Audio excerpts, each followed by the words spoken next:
Boris Johnson and Ursula von der Leyen have set a deadline of this Sunday for a breakthrough in post-Brexit trade talks between the UK and the EU. There are now just 3 weeks until the end of the standstill transition period, and the two sides remain deadlocked on a series of crunch issues. With time running out and seemingly no progress being made, there is now growing speculation that Britain and Brussels are heading for a chaotic no-deal split on December 31st. Below is a breakdown of what a no-trade deal divorce could mean for the UK. Food, swapping avocado for eggs on toast and end of reasonably priced Brie. The government has admitted a no-deal split would result in an increase in some food prices.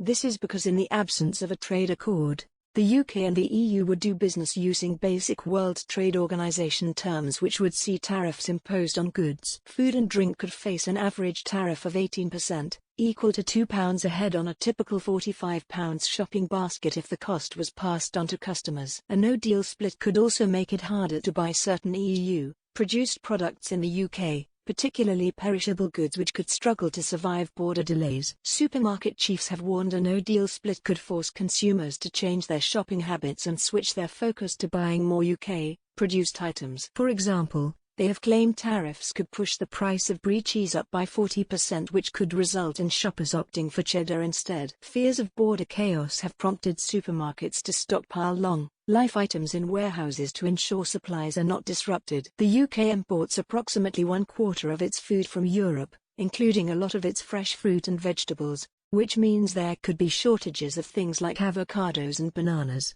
That could force people to switch a meal like avocado on toast for a more UK-based offering of eggs on toast. Meanwhile, items like broccoli and tomatoes, which are often imported, may have to be changed for peas, carrots and beetroot, which are grown year-round in the UK. Travel, the end of free mobile phone roaming, free medical care, and holidaymakers must have 6 months left on their passport. The EU's freedom of movement rules will no longer apply to the UK from January 1st, regardless of whether there is a trade deal in place or not. That means Brits travelling to the continent will have to meet new standards in order to gain access to European countries. People will have to make sure that on the day they travel their passport has at least 6 months left before it is due to expire, and that it is less than 10 years old. The UK will no longer be part of the European Health Insurance Card scheme, which means people travelling to the EU will need to arrange their own health insurance. Anyone intending to drive in the EU might need an international driving permit for some countries, while UK cars will have to display a GB sticker. Another thing changing from January 1st is that free mobile phone roaming will end for UK citizens travelling in Europe. The terms of travel are expected to be rolled out with or without an overall trade deal. However, the accord is expected to include a comprehensive deal on flights to ensure they can continue. A failure to strike a full trade agreement would therefore require emergency measures to be put in place. The EU has suggested rolling over current arrangements for a 6-month period so that basic air links can be maintained. It is not immediately clear just how basic those links could be, but both sides will want to ensure the continuation of as many flights as possible. The EU has suggested a similar rollover for rules which regulate the Channel Tunnel so that services can continue to run if there is no overall trade agreement. Second homeowners could be fined for staying over 3 months. The end of freedom of movement on January 1st will see the UK treated by the EU like any other so-called third country. That means Brits who want to stay on the continent for extended periods of time will have to apply for a visa.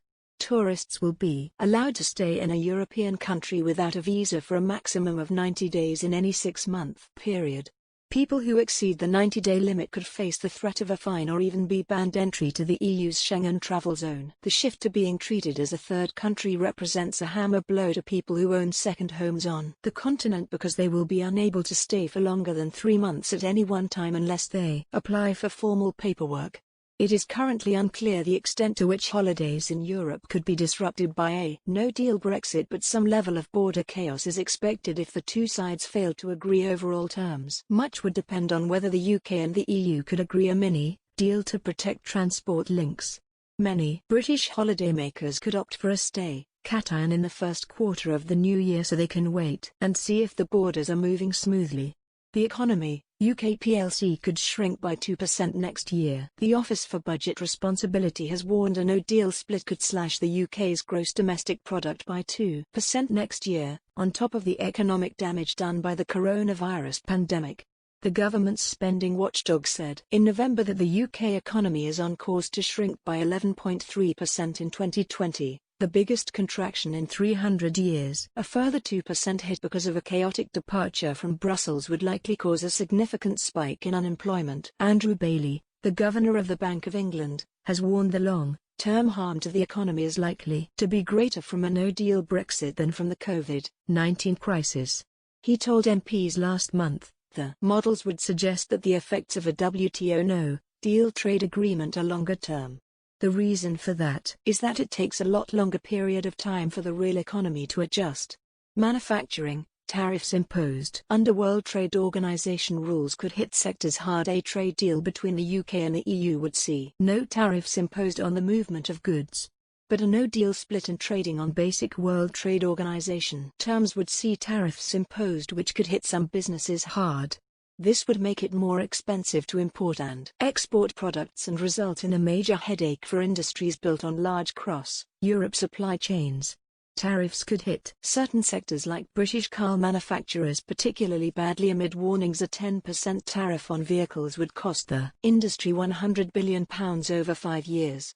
Medicine. Fears of border delays prompt drug firms to stockpile 3 months of supplies. The UK currently shares the same rules on medicine regulation as the EU, but it will have its own regime after January 1 regardless of whether there is a deal. This could represent a problem for manufacturers because they will have to meet 2 sets of regulations to sell their products in the UK and the EU. However, the 2 sides could agree to mutually recognize the other's standards, which would make life a lot easier for companies. Tariffs will not be imposed on medicine even if there is no deal, but the prospect of more border checks has sparked fears of delays. The government has attempted to guard against this by designating medicine as Category 1 goods, which means work is ongoing to ensure there is no disruption to supplies. Meanwhile, drug firms are thought to have stockpiled up to 3 months of supplies. A battle over fish, red tape and trust. What are the 3 main sticking points blocking a post-Brexit trade deal with the EU? There are 3 main issues which are preventing the UK and the EU from striking a trade accord. They are: post-Brexit fishing rights. The UK will become an independent coastal state from January 1 when the transition period ends. That means it will be in control of its waters and will have the ability to decide who fishes in them and how much they are allowed to catch. The UK has long been adamant that British trawlers will be given priority while EU boats will see their access reduced. This has been hard for Brussels to accept, with the bloc having started trade negotiations by demanding its trawlers keep pre-Brexit levels of access to UK waters. Such an approach was a complete non-starter for the UK because restoring control of domestic waters was one of the key pledges made by the Leave campaign at the 2016 referendum. At the moment, EU boats catch a majority of fish in UK waters, approximately 70% by volume. Brussels recently changed its negotiating stance and offered to hand back 18% of its current quota. It also suggested negotiating fishing quotas every 10 years to give EU fishing boats some certainty. The UK dismissed the 18% offer as derisory because it wanted to cut Brussels' quota by something like 80%, with annual negotiations on the numbers and potentially a ban on all EU boats fishing within 12 miles of the British coast. Britain is thought to have updated its offer to grant the EU 3 years of the same access for the area 12 to 200 miles off the coast but with no access to the 12-mile zone. The path to an agreement on fishing rights is fraught with difficulty because it is politically explosive on both sides. The UK does not want to be seen to have backed down on one of the crunch referendum issues, while European nations with a large fishing presence in British waters, most notably France, are afraid of the domestic repercussions if they fail to secure high levels of access. The level playing field. In simple terms, the EU wants the UK to agree to stick to some rules and regulations made in Brussels in the future to prevent British businesses having an unfair advantage over their continental competition. Areas of particular concern are things like workers' rights and environmental standards. The EU wants to have the ability to hit the UK with tariffs if it waters down rules or backtracks on commitments. Brussels wants those commitments written out in detail, an approach which has caused British anger because normally trade deals only include broad aims and promises on so-called regression. The UK does not want to be too closely tied to EU rules because it would undermine the reclaiming of sovereignty argument which was key at the referendum. Britain also wants the imposing of tariffs for rule breaking to be subject to a tough triggering process, with Brussels having to prove UK action has given its businesses an unfair advantage. An agreement on the issue will require movement on both sides, but it will be difficult because it is underpinned by an ideological disagreement. The UK wants the freedom to do its own thing while the EU wants to protect the interests of member states. Future governance of the deal. The two sides are struggling to agree how the terms of the trade deal would be enforced should one party fail to fulfill its commitments. Much of the disagreement centers on the role of the European Court of Justice. The EU wants the European Commission to be able to act unilaterally and impose tariffs if the UK breaks its promises. Brussels believes the threat of punishment would keep Britain in line, but the UK is against the approach because of fears it could spark tit for tat retaliation. It is thought a compromise could be found by linking the relevant clauses in the deal on governance to World Trade Organization rules which regulate retaliatory action. However, the issue is fundamentally intertwined with the level playing field disagreement, further complicating the route to a breakthrough.